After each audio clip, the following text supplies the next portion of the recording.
Dalam muamalat kontemporer terdapat tabaru, yaitu sebuah akad atau perjanjian transaksi yang tidak berfokus pada keuntungan. Terdapat banyak akad dalam tabaru.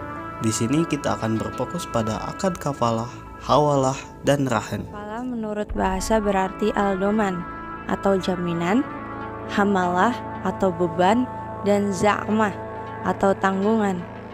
Nah, jadi kafalah merupakan jaminan yang diberikan oleh penanggung kepada pihak ketiga yang memenuhi kewajiban pihak kedua atau yang ditanggung. Dasar hukum akad kafalah ini tertuang dalam Quran surat Yusuf ayat 66. Kafalah itu ada 6, yaitu sikhat kafalah atau ijab kabul, makful bih atau objek tanggungan, kafil penjamin, makful anhu tertanggung, makful lahu penerima hak tanggungan, dan lafaz. Syarat-syarat kafalah. Yang pertama ada syarat-syarat penjamin atau kafil. Balik berhak penuh untuk melakukan tindakan hukum dalam urusan harta dan ridho dengan tanggungan kafalah tersebut.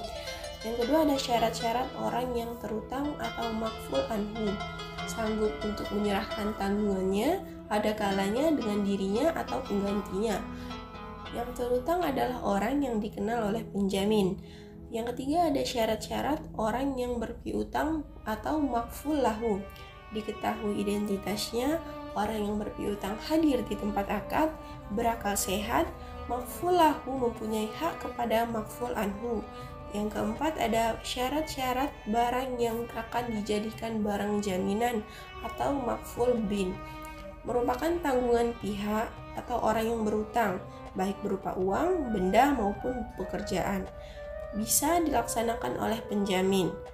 Harus merupakan piutang yang mengikat atau lazim, harus jelas nilainya, jumlahnya, dan spesifikasinya. Tidak bertentangan dengan syarah atau yang tidak diharamkan. Contoh penerapan akad kafalah pada lembaga keuangan syariah. Yang pertama kafalah bin nafs, yang kedua kafalah bin taslim, dan yang ketiga syariah. Selanjutnya hawalah. Hawalah disebut juga al-hiwalah, yaitu berasal dari kata at-tahawul yang artinya pemindahan atau pengalihan. Menurut Ibnu Abidin, yaitu ulama kalangan Hanafiyah, yang dimaksud hiwalah ialah memindahkan kewajiban membayar utang dari orang yang berhutang atau disebut muhil kepada orang yang berhutang lainnya, muhtal alaih. Dan dasar hukum hawalah yaitu bersumber pada Al-Quran dan hadis. Dalam hadis Bukhari menyebutkan bahwa menunda-nunda pembayaran hutang yang dilakukan oleh orang yang mampu adalah suatu kezaliman. Maka jika seseorang di antara kamu dialihkan hak penagihan piutangnya atau dihawalahkan kepada pihak yang mampu, maka terimalah. Hadis riwayat Bukhari. Selain itu, rukun-rukun hawalah terdiri dari sigot, muhil, muhal, muhal alaih, dan muhalmi. Syarat-syarat untuk melakukan akad hawalah yaitu yang pertama, muhil melakukan akad hawalah dengan rela. Kemudian yang kedua, muhal atau pemberi pinjaman setuju dengan kesepakatan hawalah. Yang ketiga, muhal alaih wajib bertanggung jawab melunasi objek hutang yang telah disepakati sebelumnya. Yang keempat, objek hutang harus ada dalam jaminan pelunasan. Yang kelima, objek hutang harus dilunasi dengan nilai yang setara. Kemudian syarat yang harus dipenuhi muhil ialah yang pertama harus balik. Yang kedua, memiliki akal sehat. Yang ketiga, mampu melakukan akad atau perjanjian hawalah. Yang keempat, melakukan tanpa paksaan dari pihak manapun. Contoh penerapan akad hawalah pada lembaga keuangan syariah yang pertama yaitu factoring atau anjak piutang. Yang kedua, post date check. Yang ketiga, bill discounting. Rahan menurut bahasa berarti tetap dan lama.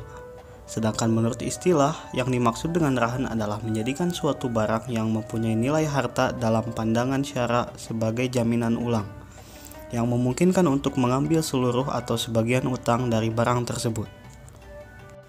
Dasar hukum rahan tertuang dalam Al-Quran, Surah Al-Baqarah ayat 283, yang artinya jika kamu dalam perjalanan dan bermuamalah secara tunai, sedang kamu tidak memperoleh seorang penulis, hendaklah ada barang tanggungan yang dipegang oleh yang berpiutang. Selanjutnya menurut hadis, Anas berkata Rasulullah SAW menggadaikan baju besinya kepada seorang Yahudi di Madinah dan mengambil darinya gandum untuk keluarga beliau. Yang pertama, murtahin. Murtahin adalah orang yang menerima gadai. Yang kedua, rohin. Rohin adalah orang yang memberikan gadai. Yang ketiga, marhum.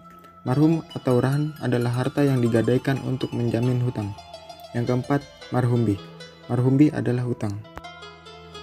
Syarat-syarat rahan. Yang pertama, syarat akid. Syarat yang harus dipenuhi oleh akid adalah syarat gadai, yaitu rahim dan murtahim adalah aliyah atau kecakapan. Yang kedua, syarat sikhat.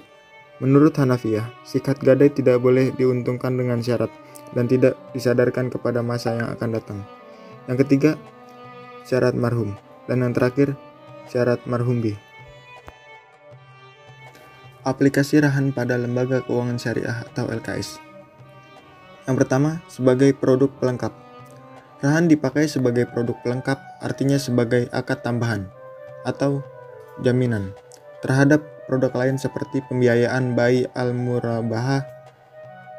Bank dapat menahan barang nasabah sebagai konsekuensi akad tersebut.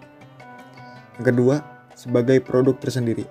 Di beberapa negara Islam, termasuk diantaranya adalah Malaysia, akad rahan telah dipakai sebagai alternatif dari pegadaian konvensional. Bedanya dengan pegadaian biasa, dalam rahan, nasabah tidak dikenakan bunga.